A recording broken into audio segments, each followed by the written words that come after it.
Hello friend, नमस्ते, प्रणाम। आज मैं आप लोग के बीच में बहुत ही प्यारा सा देवी पचरा गीत लेके आई हूँ। गीत पसंद आए तो गीत को ज़्यादा से ज़्यादा शेयर करना और आप लोग चैनल को सब्सक्राइब कर लेना। हाँ, मैं तो हसे पूछी है नी मिया का पेड़वा हो कि कौने गुण ना तोहरी ठंडी बयरिया हो कि गुण ना हमारी तडरिया मैया झूल ले झूलुआ हो कि यही गुण ना हमारी ठंडी बरिया हो कि यही गुण ना।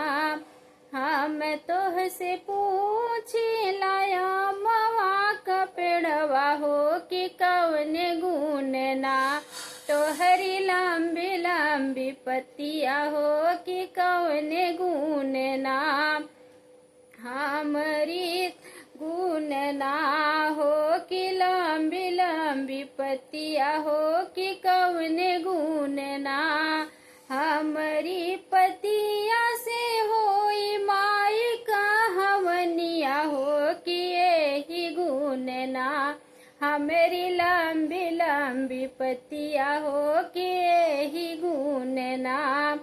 हम तो से पूछिला मलिया बेटुआ हो कि कौन गुण ना मैया मान तो हरियर जिया हो कि कौन गुण ना या मान तो हरी बचनिया हो कि कौन गुण ना हमरे निपुलवा से या पहने ली गजलवा हो कि यही गुण ना मैया मान मोरयर झिया है कि यही गुण ना या मान मोरयर झी।